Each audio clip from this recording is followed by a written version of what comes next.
Assalamualaikum warahmatullahi wabarakatuh. Berjumpa lagi.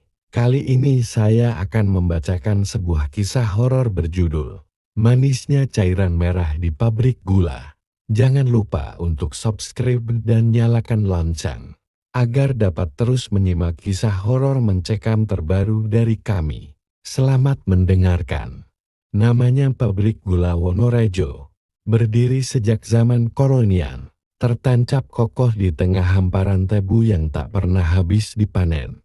Dindingnya laput, tapi roda produksinya terus berputar, menghasilkan gula manis yang dikirim hingga ke luar negeri. Namun, di balik manisnya gula Wonorejo, ada aroma busuk yang tak bisa ditutupi oleh karung-karung hasil panen.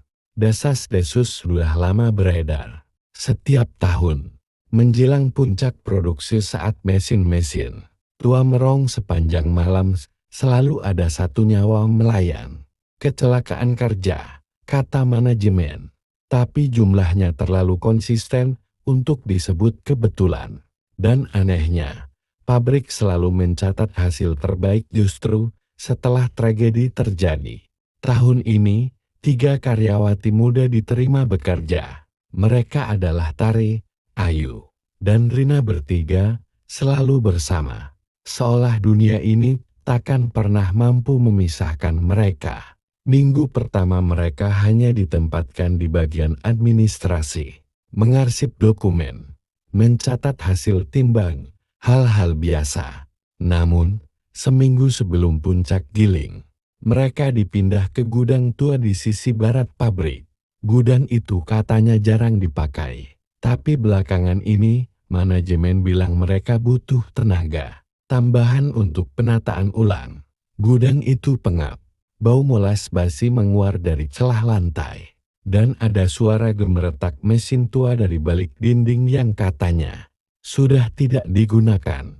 Setiap malam, saat mereka lembur, Rina yang paling sensitif merasa ada yang mengawasi. Ia pernah bersumpah melihat bayangan tinggi berdiri di pojok ruangan. Tapi lenyap begitu lampu dinyalakan. Sampai akhirnya malam itu tiba. Pabrik sedang riuh.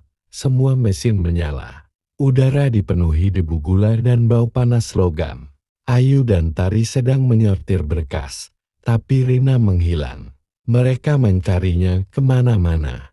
Sampai suara teriakan terdengar dari arah lorong konveyor. Rina ditemukan dalam keadaan mengenaskan, tubuhnya terjepit dalam mesin pres. Wajahnya remuk, tak bisa dikenali. Tidak ada yang tahu bagaimana ia bisa sampai ke sana. Semua prosedur keselamatan telah dilalui. Tak masuk akal jika itu kecelakaan biasa. Manajemen buru-buru menutup kasusnya. Surat duka dikirim, keluarga diberi kompensasi, dan seluruh karyawan diwajibkan kembali bekerja seperti biasa esok harinya. Tari dan Ayu terpukul, tapi duka mereka berubah menjadi curiga ketika mereka menemukan sesuatu yang aneh di meja Rina, secari kertas tua berisi simbol-simbol tak dikenal, dan peta denah pabrik dengan 1 titik. Dilingkari merah ruang pendingin lama yang katanya sudah lama ditutup. Mereka berdua mulai menyelidiki. Malam-malam, diam-diam menyusuri bagian-bagian pabrik yang tak tersentuh. Mereka menemukan arsip tua, laporan-laporan kecelakaan yang tidak pernah sampai ke dinas ketenagakerjaan. Nama-nama korban selalu 1 orang setiap tahun, selalu saat produksi mencapai puncak. Yang paling mengerikan adalah laporan tahun 1986. Bertuliskan tangan gemetar, persembahan diterima. Gula tahun ini paling manis. Lambat laun semuanya mengarah ke satu kesimpulan. Pabrik ini tidak hanya mengandalkan mesin dan tenaga kerja. Ada kekuatan lain yang bekerja di sini.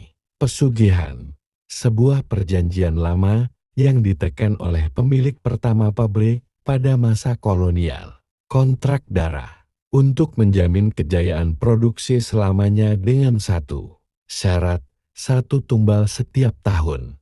Tari dan Ayu sadar, setelah kematian Rina, giliran siapa lagi? Tumbal tak hanya diambil karena kesialan.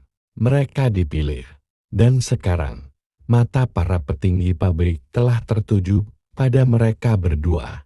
Ketakutan memuncak ketika Tari mulai bermimpi buruk tentang sosok lelaki tua, bermata hitam legam yang menyeringai di sela tumpukan gula, berbisik dalam bahasa yang tak ia mengerti. Ayu menemukan ruangan tersembunyi di balik ruang pendingin ruangan ritual. Ada altar, sesajen, dan genangan darah yang tak kunjung mengering. Di sana, mereka menemukan daftar nama. Nama Rina tertera, dicoret. Di bawahnya ada 2 nama berikutnya, Tari dan Ayu. Waktu mereka habis. Malam itu, saat puncak produksi berlangsung, mereka memutuskan melarikan diri. Tapi pintu gerbang dikunci. Satpam yang biasanya ramah kini menatap mereka dingin, seolah telah kehilangan kemanusiaan.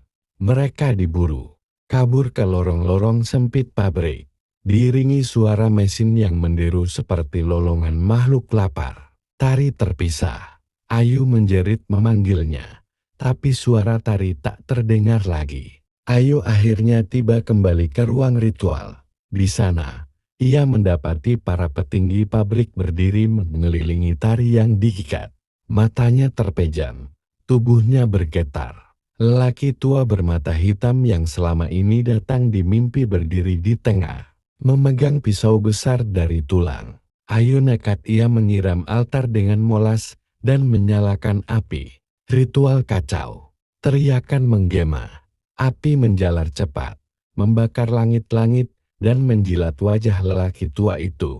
Dalam kekacauan, Ayu berhasil membebaskan Tari, dan mereka berlari keluar menembus malam, diiringi jeritan dan ledakan dari dalam pabrik. Pagi harinya, pabrik gula Wonorejo habis terbakar. Hanya puing dan arang yang tersisa. Semua dokumentasi hilang. Tak ada yang bisa membuktikan apapun. Tari dan Ayu menghilang.